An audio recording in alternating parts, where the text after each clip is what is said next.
Hello everybody. Welcome back to Backstage Bimbo TV. My name is Allison Rouse, your most notorious groupie, and author of We've Got Tonight, The Life and Times of Notorious Groupie, me.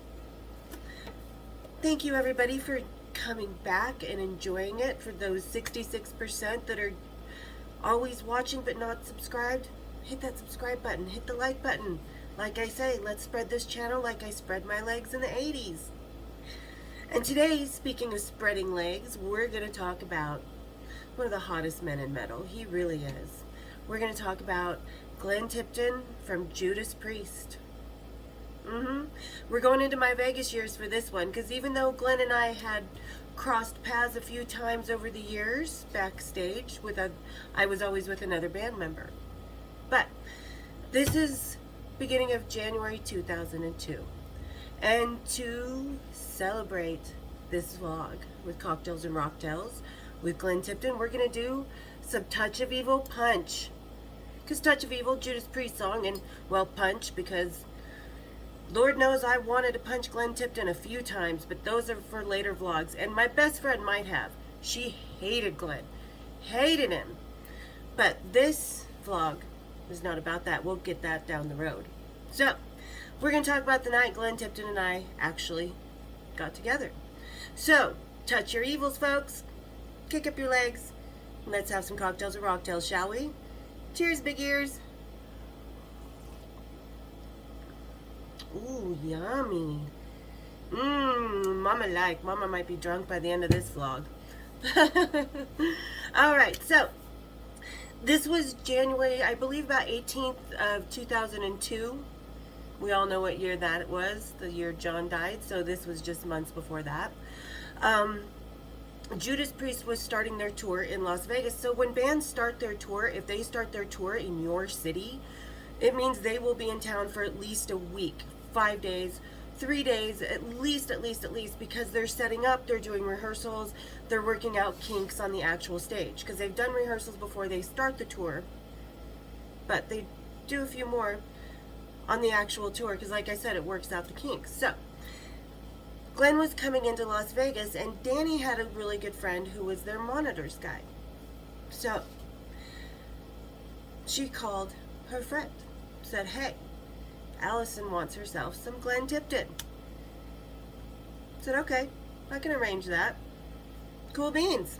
Pretty much that. What I didn't know at the time is Glenn had already seen pictures of me previously and had pictures of me from French Vogue that I had done years before.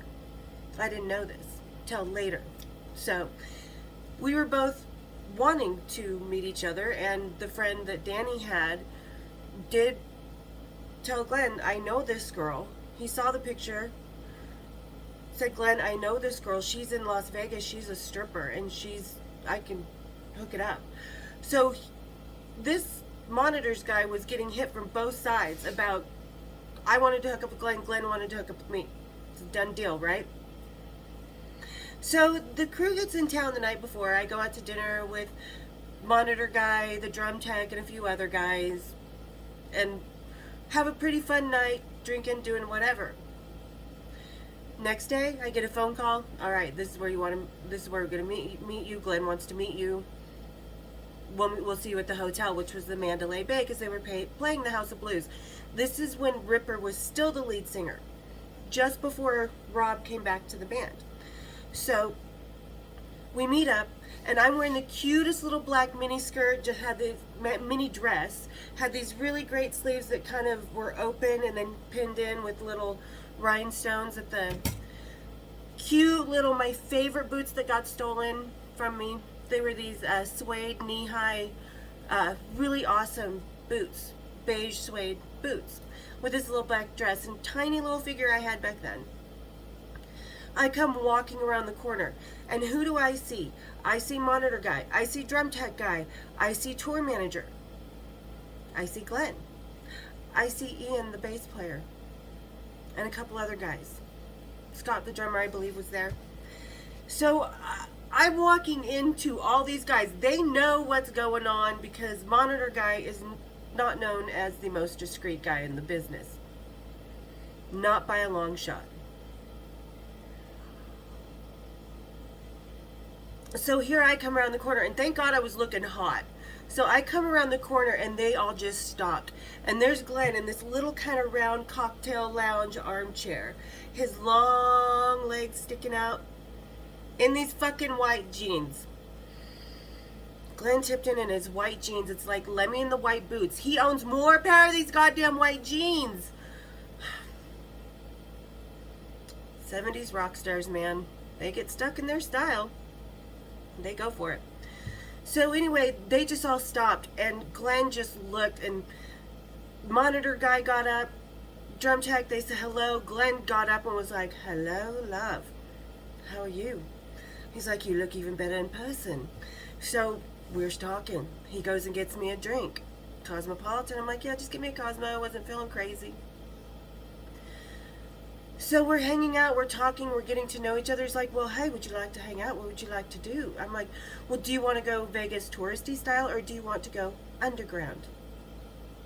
So we went underground. Under fucking ground. So first place we stop. We jump. I had a GMC Jimmy at the time, this big SUV. And Glenn and monitor guy and I all pile in. Why monitor guy was there, I don't know, because this was kind of a date for Glenn and I. We just kind of looked at each other. We're like, okay. So he jumps in. We figure we'll lose him at some point of the night, because first place we stopped was a strip club. Not mine, because I don't like to bring rockers into my strip club where I work. I don't want to cross my professional life with my personal life. Just don't do it. Especially when you're a stripper. So we stopped by Cheetah's, where I do know a few of the girls working, because a couple of the girls I work with at Little Darlings and Showgirls, I think I was at Showgirls. Yeah, I was at Showgirls at the time. So they also work at Cheetah's. So we go in. I'm talking to Javenta and Jennifer. Miss Jennifer and Javenta, I love you. But so we're talking to them. They're like, "Who's that? Who's that? Is he from Motley Crue?" No, this is Glenn. So I introduced him. This is Glenn. He's in Judas Priest. We're ordering drinks.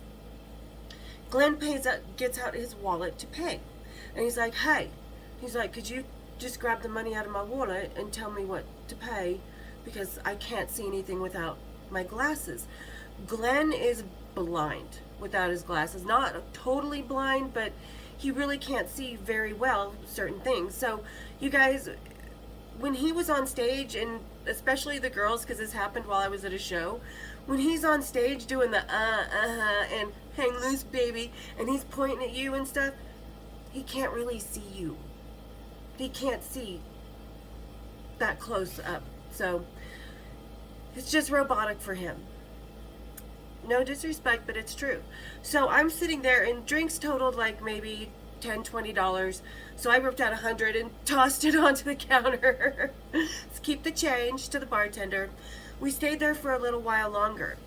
Glenn was getting frisky. He was getting excited. We were talking, and he's like, "Babe," he's like, "you're really my kind of girl. I like you." He's like, "You're smart." And, just things we were talking, and I was in college at the time, and I'm going to go to school in London. I was accepted to the program in London for my art history to finish my master's over in the UK. So we were talking about this. He's like, "Really?" He's like, "So you're going to be living in the UK? We could still date." I'm like, "Yeah." And he's like, "You're my kind of girl. You're my kind of girl." So we decided to go a little bit wilder than the strip club. Wait for it. Because we were getting bored there. I knew people. I don't like to get dances, because I was a stripper at the time. It's like being at work. No, not my thing. I'm not into girls. So we decide we're going to go take this one step further, where we can go watch live porn. That's right, folks. We went to the Swingers Club. It's the Green Door or the Red Rooster. There's two of them, and I cannot remember which one we went to that night. But there was another girl I knew that used to work at my strip club that was now working there when we walked in. Glenn paid for the entry fees, which was like $35 a person. I was whipping out my cash. For some reason, I don't normally wear underwear, but if my skirt is really, really short, I will wear a G-string.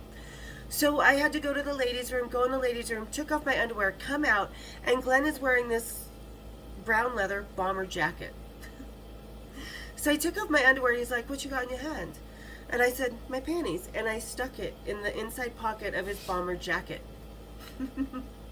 I never do cheesy stuff like this, but for some reason with Glenn I just decided to do this. Maybe because I just really didn't feel like wearing underwear. So monitor guy came with us here as well. Why he didn't stay at the strip club, I don't know. So he's off in another room doing whatever he's doing, watching some girls go at it. Glenn and I go into this little private room, what we think is private. And there's this little TV playing porn. Because there's not a lot of people there. We kind of wandered for a minute and watched some people after I put my underwear. He's like, "No, let's go in this room." So we go in this room, we're watching the porn. Things are getting touchy-feely, of course, as they do. Next thing I know, Glenn's playing and checking things out, and he's down on, he goes down. Gets his white jeans dirty, had little stains on the knees from going down on the floor in this swingers club. But this is something Glenn told me himself, and oh my God, that man is amazing at going down. Like I said in previous videos or vlogs, that Glenn Tipton did not start going down on women till he was 50. He just didn't like it, didn't do it. Like I said, whoever got him to go down on women, thank you so much. Thank you. I was enjoying the fruits of that effort right then and there in the swingers club. So you know I'm getting turned on. We decide we've got to go. So he goes and finds monitor guy. I'm like, "Just leave him here. He can get a cab. He's in good hands." So we did. I'm like, he goes and finds him, telling me, "Can you get a cab? Do whatever you're doing here." Yeah. So Glenn and I get into my car. He decides he wants to play a little game. Let's get naked and drive down the strip game. I'm driving, mind you, and I've just got on my little black dress, my little beige awesome boots, big old heels, you know, big girl boots, because I like the big girl heels, not platforms, but nice heels. Anyway, so Glenn starts trying to take, instead of taking his clothes off himself, because I'm driving, he starts taking my clothes off. I'm like, "Whoa, whoa, whoa, I can't see, dude, we almost wrecked on the strip. That would not have been good. Judas Priest guitar and stripper naked on this." Oh God, that would have been a horrible headline. Instead, I got stuck with other headlines this year. So anyway, my clothes are off, so I end up with one leg out the window. I've got my right leg, my left leg is on the pedals, my right leg's hanging out the window. Next thing I know, Glenn is coming over that whole center section where like the little boxes and the cup holders, and he comes over and he starts going down on me again. I'm driving towards the valet, and at this point I'm naked except for my boots. He even took my bra off. I'm not even sure where anything was. And I'm going down, so I'm trying to drive. I'm like, "Oh, fuck." You know, this is a really hard thing to do when driving. So, right as we're coming up, he's like, "Oh, there we are. So we're going to the hotel. I just go straight to the hotel because I'm thinking, okay, we're going to go finish what we started. We pull up to valet. I barely got my dress back on. I don't even think I got my bra back on. So we go in, we have another drink, we're sitting there talking. It's just Glenn and I. We spend about another half an hour. He's got his arm around me. We're kissing. It is obvious we are both severely attracted to each other. We want each other. We wanted each other before he got to Vegas. No.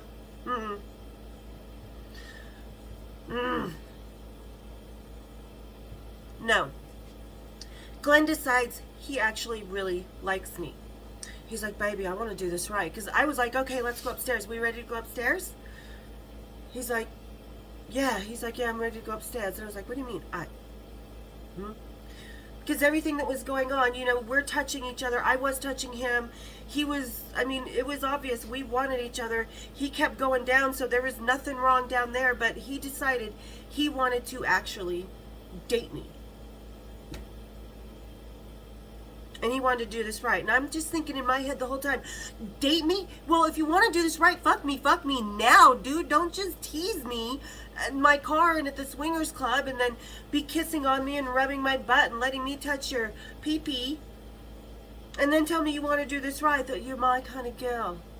You're my kind of girl. Well, I could tell I was your kind of girl when you were down on me while I was driving and my leg was out and people were driving by us trying to figure out, like his head even popped up at some point and the people next to us were all, yeah, right on, honking their horn, woo! I mean, I don't think they knew it was Glenn Tipton, but they knew what was happening in that car. So for him, I was just like, what? You're gonna, like, blue ball mommy? What? Dude, no.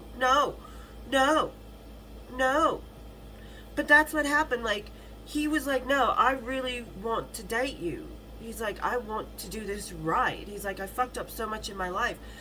And just kind of, and I was like, okay, however you want. So we walked myself out to my car. Give me a big old kiss. Found my bra in the back seat. Because we were looking for it. I mean, he even came over, tipped the valet for me, came over, was in the doorway. You know how the guys do when they're standing there and the door's opening, they're saying bye, was kissing me. You know, he's like, I'll see you tomorrow, babe. And he had my phone number, everything. So the next morning, Glenn calls me. Says, babe, what time do you want to meet? I was like, whatever time's good for you. So we go to sound check, hang out, have a great time at the show. A really awesome time at the show. We hung out after the show. We made out even more. You know, touchy-feely, getting between my legs. Not doing anything because we were in public. We were up at the House of Blues Foundation Room, which is a private club. At the time, I believe it was $25,000 a year, but any of the bands that played at House of Blues had access to the Foundation Room. So we were hanging out at the Foundation Room, having a great time, enjoying. He's talking about flying me out on the road. I'm like, yeah, that's going to be awesome. But still, baby, I want to do this right. I want to do this right. Well, if you were doing it right, my legs, I'd be flat on my back and my legs would be flopped over your damn shoulders. Whether you were down on me or you know, in me. That's how you do this right. I was just like, he was driving me nuts because he is sexy and he's great at what, you know, the oral. He's awesome at that. Awesome. Like I said, thank you. Person who got him to go down on women. You rock, bitch. But so, yeah. Left me again. Big old kiss. Nice hug. Little secret finger action before I pulled off. Sent me home. Blue-balled, which is supposed to be what I do. I'm supposed to be the one sending you guys home blue-balled, and Glenn Tipton just did this to me. But he kept in contact. And even 2 weeks later, while they were down in Florida, where Danny was living at the time, I was at work, so I didn't get the phone call. I was on stage, and I came off stage, and I looked at my phone. There was a missed phone call from Danny. And I listened to the voicemail. It wasn't Danny. It was Glenn. He's like, hey, baby, it's me. He's like, I'm hanging out with Danny. He's like, God, he's like, I just see you and her and all of her memories. And he's like, God, baby. He's like, I just can't wait to see you again. Be a good girl for me. You're my kind of girl. Be a good girl. And did we see each other again? Oh, yes, we did. But you're going to have to tune into another vlog for that, because I was just going to be talking about the night Glenn Tipton and I met the first time. He blue-balled me, that motherfucker. But not for long. Tune in to some more Cocktails and Rocktails to find out about that. And do not forget, my book is now in hard copy. Like I said, the link is down in the description. It is linked up to the paperback and to the ebook, so don't have to do anything special. I've got my merch line, link in the description. Today's cocktail, also linked in the description. And like I said, 66% of people enjoying my channel are not subscribed. You can keep your subscriptions private and hit that subscribe button and hit the like button, because if you're enjoying it, so will a lot of other people. So again, let's spread my channel like I spread my legs in the 80s, and we all know that was massive. Let's get a whole new take on groupie. The real take on groupie. Not the Hollywood facade, but the real life groupies. Because trust me, we're coming out. The 80s ladies, we're taking over. So you want to find out all about that? Hit the subscribe button, hit the like button, and hit my bells, folks. Join me next week for some more cocktails and rocktails. Have a great weekend.